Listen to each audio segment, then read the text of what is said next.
Hi, everyone. I'm Mac McKelvey, back for another episode of Some Disruptors podcast with the one and only Heidi Keel. HK, what's up?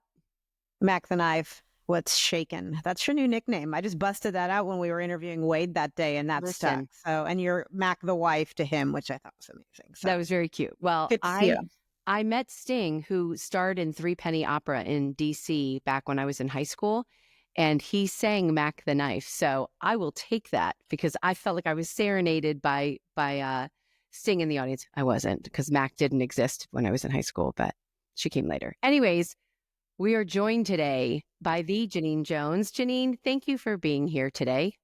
My pleasure. My pleasure. Well, and we work together, so I already know you. Heidi kind of knows you, at least on paper knows you. So this is going to be a fun conversation today, really talking about go-to-market and the power of go-to-market. But before we kick into that, we've done slight intros. We'll do more formal in a minute, but let's start with our informal intros, which is our housewives intro. I'm going to toss it over to my girl Heidi down in Scottsdale. You kick it off. I'll join, and then Genean, we're going to turn to you for your housewife intro. All right. Yes, ma'am. If you think my t-shirt makes a statement, wait till you hear me roar. And I know you're going to ask, in celebration or not, if you will, of the anniversary years ago of all of the lockdowns in COVID, my shirt says, straight out of quarantine. We escaped to Maui and we drank a lot. So I saw someone post last week that it was like the anniversary of when they told us it was 3 weeks, stop the spread. And then a year later in Washington, we were all drunker and fatter. So my t-shirt, yes. And much grayer, much grayer. That's for sure. Okay, I'll go next. I may have two names, but don't get it twisted. I know exactly who I am. Oh, Genean Jones, you're up. I like that.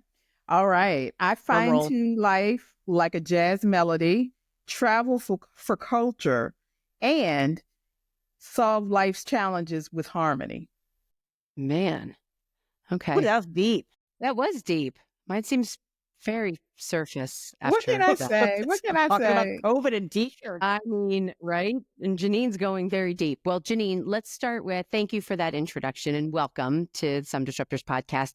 Let's let everybody who's listening know why we brought you here today. Can you give us a little bit of a sizzle reel of your career up until now? Sure. Boy, it's been a whirlwind. I won't age myself too much, but started in the wireless industry, have a definite love for marketing. And the first job I had in marketing had to do with database marketing and data. And so, being a problem solver, a natural problem solver, I stayed along that path. I have held positions in various industries, not only wireless, but also the internet industry, the cable industry. When you look at the various companies, it is everything from startup to Fortune 50, and have led large teams of marketers and really focused on building strategy, go-to-market strategy, as well as all types of campaign strategies along the way.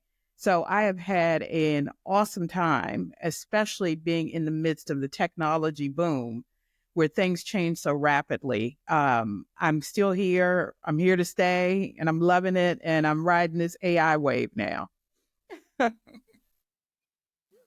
Now, you're also a professor, right? You teach?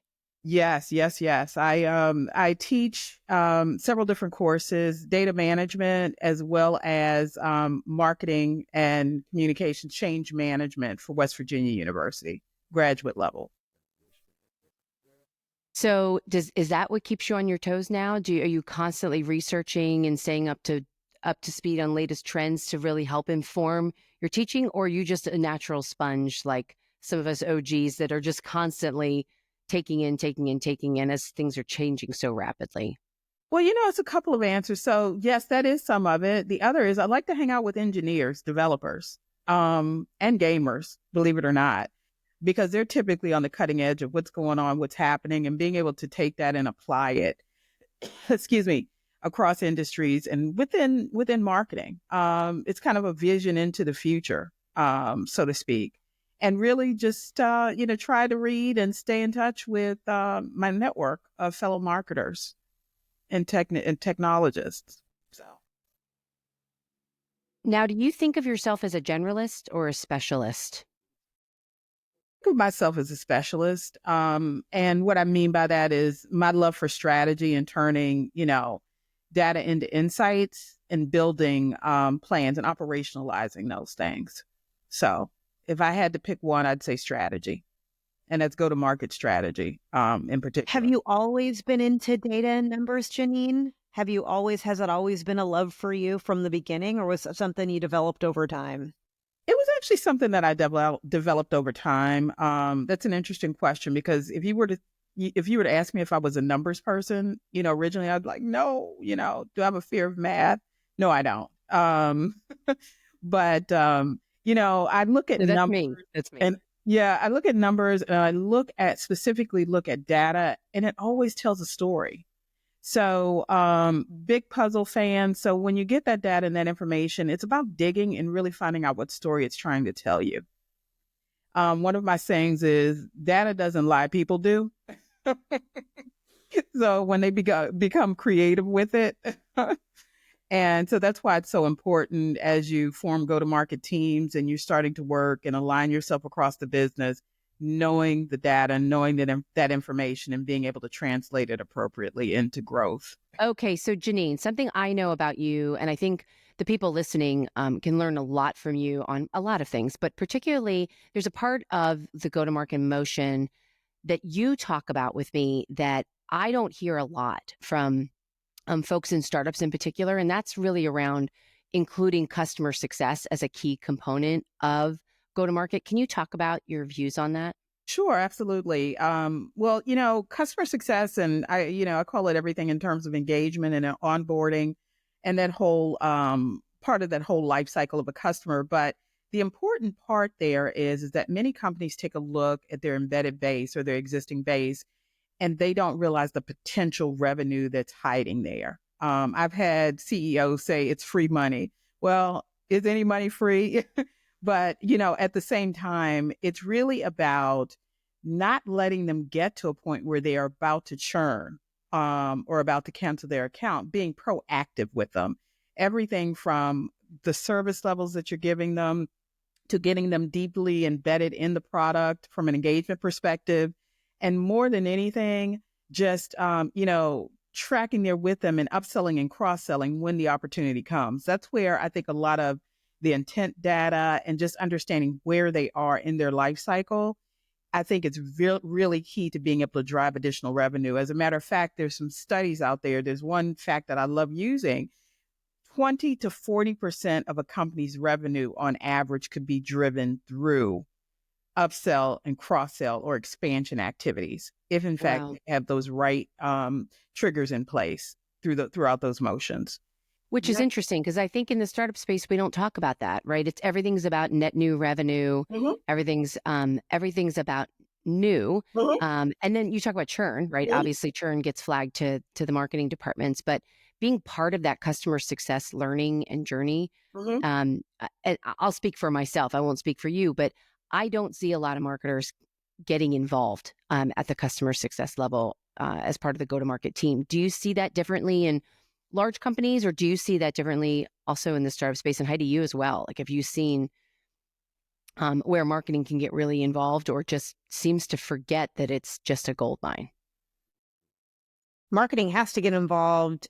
Well, it's got to be the marketing leader that has an intention to do that. I throw that piece around many a time. It's 5 times more expensive to acquire a new customer than it is to retain one. Mhm. I have sweated and jumped up and down and lost my mind and pulled my hair over that because of that pure acquisition play, and knowing that marketing budgets are being reduced significantly with the advent of things like AI and even social media as being a free tool. You've Hold got on, to get smart free. free, Yeah. right? You got to get smart about that. So everything that you're saying, Janine, but I think a lot of marketers don't even recognize the ability or the willingness for customer success to want to partner with marketing.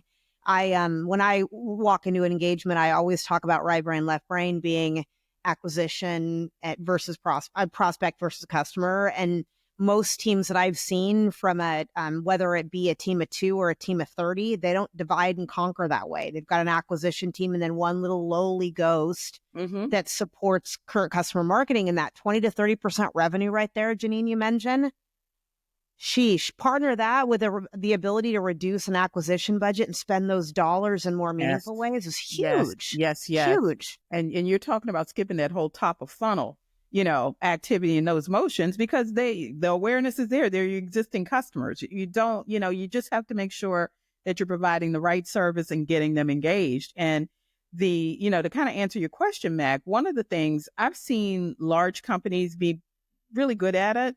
But one company that stands out to me was a mid-sized company. And one of the things they did was they put customer success under marketing. Whoa, So hold on, pause. I have never seen that. I love it. I've never. I need to know more. I need to know more. Okay. Yes. Well, I'll tell you, I was the VP of customer success in that company. And actually, so retention sat under me, customer success. I had a few marketing managers that interacted with customer care, which today customer success and customer care could be one and the same. But they made sure that they delineated between the two. So my team's major focus was to ensure that they were onboarded appropriately, that we were working with the sales teams to make sure that any of the strategic accounts were paired with the account managers, and that we were putting things together in terms of the customer life cycle that was going to be very important, for them in terms of their growth and their expansion into the product or service. The other key part was when you really got down to it, and when we really started to look at it and do a lot of the research, there wasn't even a save mechanism because people were able to go online to cancel. We were looking at B2B and B2C in this realm, and there was not even a save mechanism online to say, hold on, how can we keep you? Please stay. And once we put that in there, we saw a 15% increase in retention as a result of that. So that's using, kind of that marketing, the power of marketing and the power of aligning with other parts of the organization.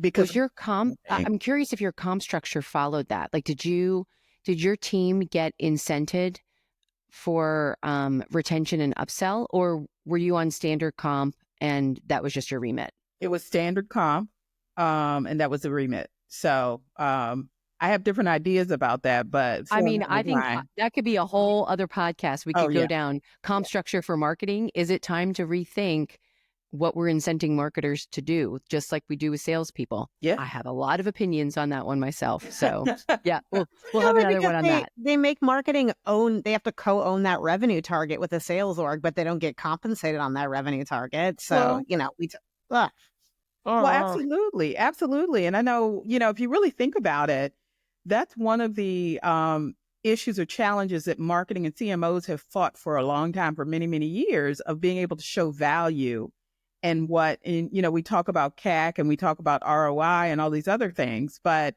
the one thing about the business is about short-term gain. Long-term, yes, 3 to 5 year plan. But, what are you doing for me? What did you do for me yesterday? And what have you done for me lately? In terms of driving that revenue and growth, right? We have investors we have to pay back, right? So, but the issue really becomes marketers think very strategically in nature in most cases. So we're having to think short-term and long-term. In that, there now has to be a shift for marketers to really look at things and to prove the worth or the power of the marketing team and looking at it from a financial perspective. So where we were once looking at campaign performance, some of the performances of some of the programs and projects, that's now quickly shifted, and we have to be able to show performance, financial performance. What I'm getting at here is it's not about MQLs any longer, it's about opportunities, right? So, and the companies that I'm working with and the way that I look at the world now is it's really about how many opportunities came about and what is the adjusted contract value, ACV, right, for each of those opportunities that you've put into the sales funnel. And then what is the velocity through which they will speed, to the end to close. So funnel velocity and opportunity amount or value. Well, let's go back a little bit because you started to talk about the functional roles within the go-to-market uh, cross-functional team, if you will. Mm-hmm. Can we talk about that a little bit more? Because you're talking about financial metrics. Mm-hmm. I'm curious if it's your opinion that you have finance involved in the go-to-market team Yes. as well. Yes. Finance should be your best friend. And I If said, not, they're your worst enemy, they're right? I going to be your mean, you're worst right. enemy. They're going to be your Yeah. worst enemy because marketers, I think it's really kind of up to us to educate finance folks when it really comes to marketing's impact on the business. And that's an ongoing relationship that needs to be built and to make sure that everybody's aligned. I'll give you an example. I have sat down with many finance folks and we're looking at the pipeline and they're saying, so you have all of these leads, MQLs and opportunities in the pipeline, they're not moving. You should be able to, the sales team should be able to close these within the next 60 to 90 days. And I'm saying, whoa, we have to think about this. These are enterprise level sales. You're talking about multi-million-dollar deals. They don't move that quickly.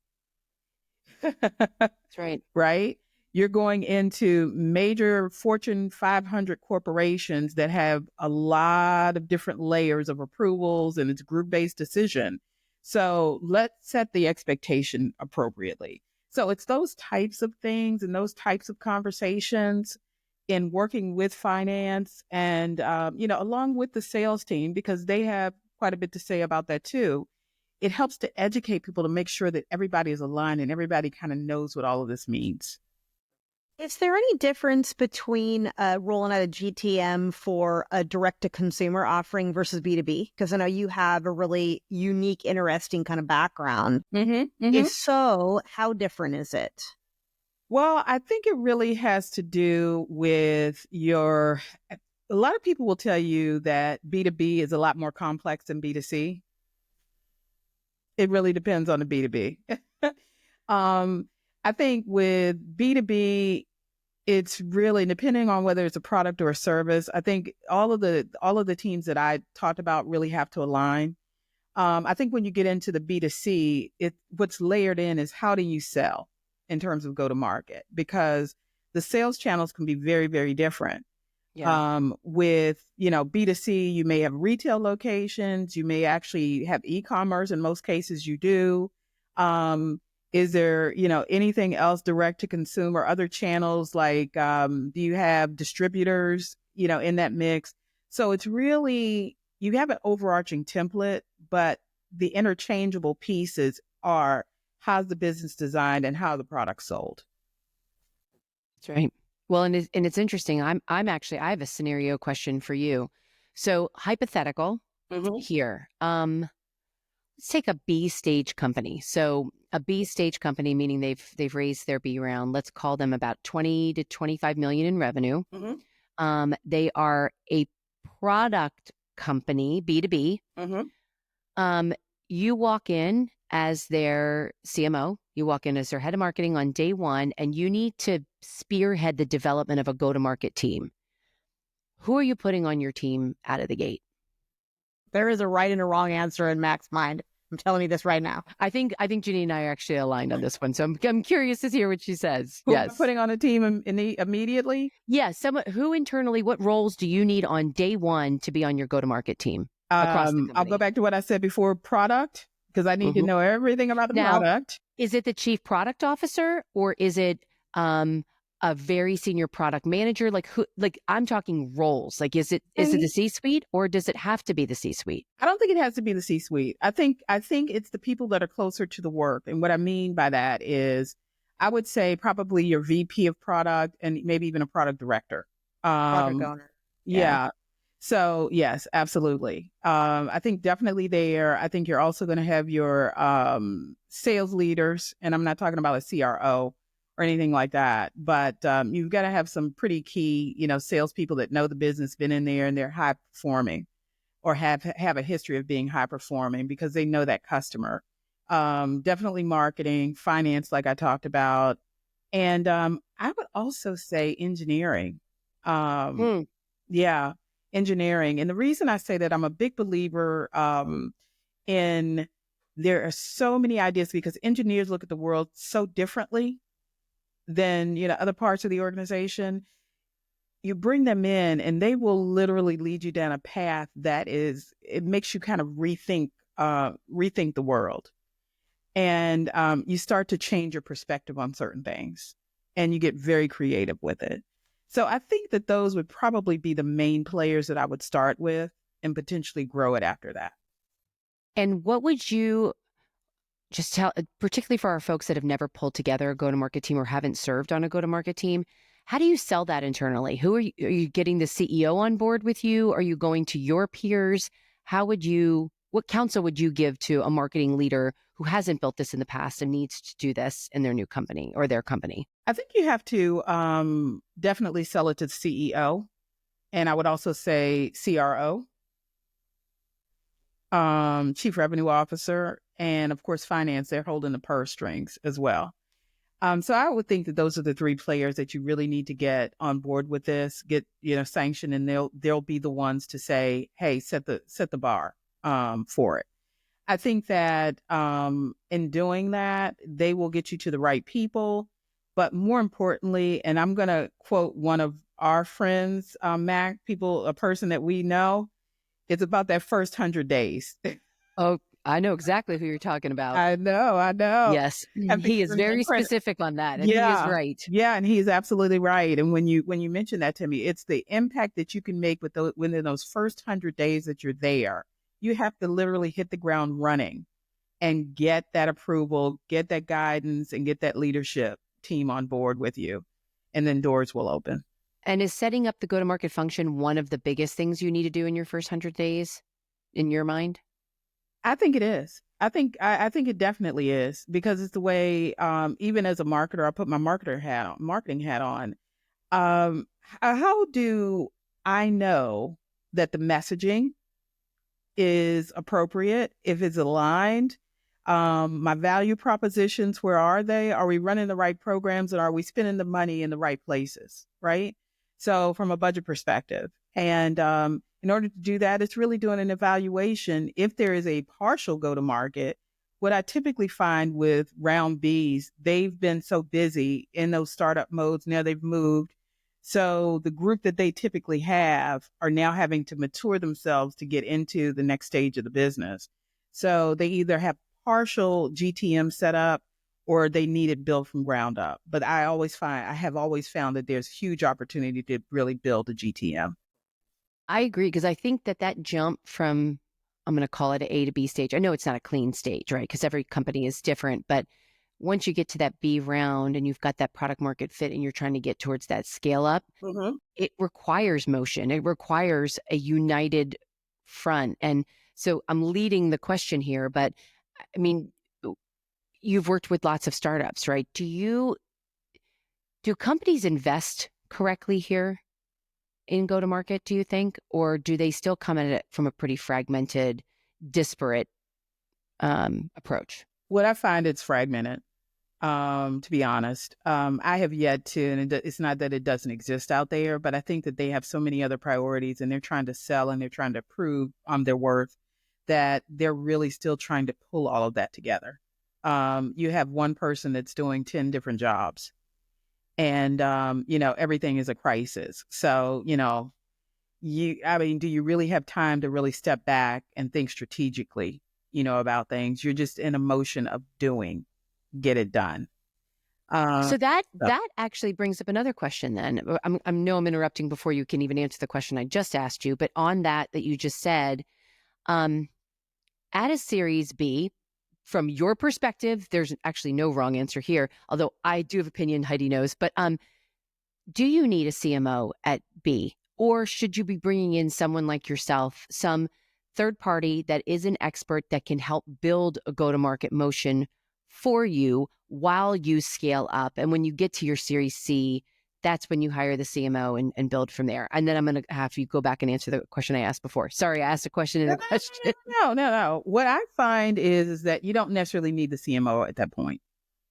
I think that there's a lot of groundwork that needs to be laid. I think that there's a lot that needs to be done in terms of aligning, like I said, your messaging and everything else against the product, and just getting the product up to par, right? So they're still kind of working some of the kinks out of the product and building the case studies, with your existing customers.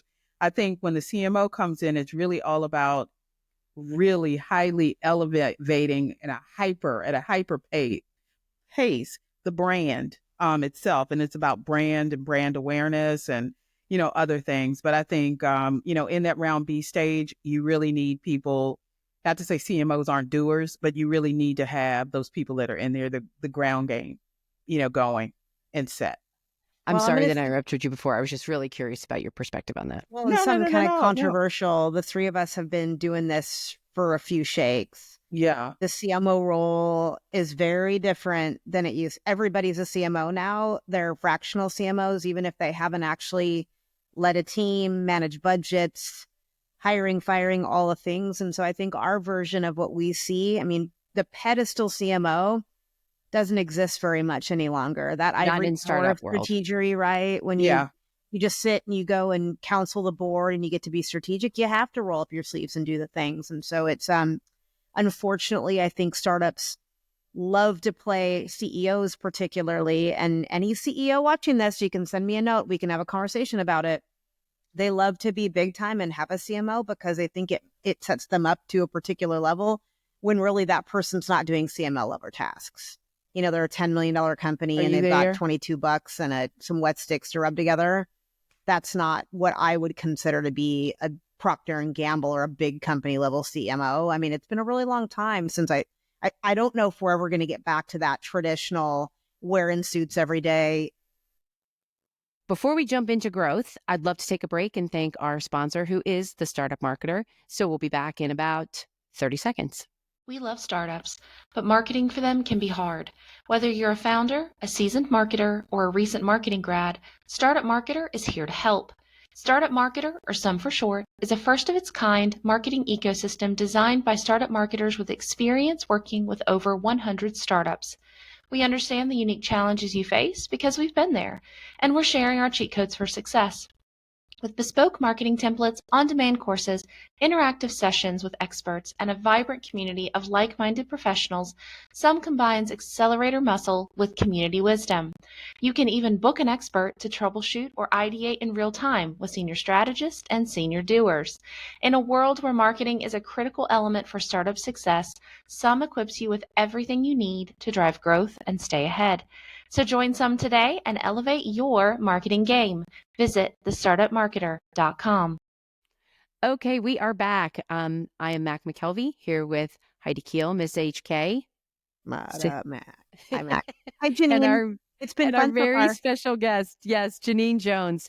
We've been talking about go-to-market and why it is so critically important for companies. But I want to shift a little bit to talk about two things. I think one, you have a real deep expertise in growth and creating growth motions for companies. So want to talk about the world of growth in startups because let's be honest, you were talking about short-term and long-term goals. That is what founders have to show. They have to show momentum. They have to show sustainable growth.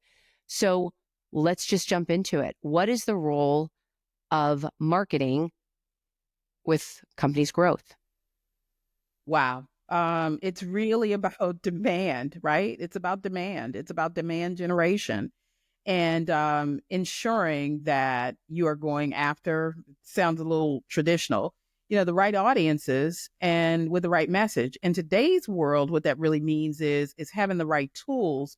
And when you look at companies that do ABM for your targeted accounts, ensuring that you're able to apply a lot of the intent data, right? So it's really about the data, making sure you have the right data in place, that your proposition, your value props are aligned, your messaging is aligned, And what I like to say is by running them through that process, you don't necessarily always have to bring everyone in at top of funnel, because you'll find that that awareness may be there somewhere. And I just had that discussion earlier today with the client, and it all had to do with, I don't want to get off track too much, but it all had to do with content syndication. And we dug into their data and realized, because their thought was that all of the content syndication opportunities that were coming through at total top of funnel, and that's how they had to treat them, starting at the awareness stage. Well, we looked into it and we found that between 10 and 15% were coming in. They had already visited. They were already aware. They did not need to go from the beginning at the top of the funnel. And so as a result of that, what they've done is when that data starts to come in, they're going to immediately take that type of data and start to run it through the intent model. They're using Sixth Sense at this time and this point, but running it and looking at the intent and then assigning it to the appropriate nurture programs and or various stages in the funnel so that they can treat them the right way. And I think that that is an example of, hey, in terms of growth, skip these steps, because they may very well be middle of funnel and ready to go into the opportunity stage.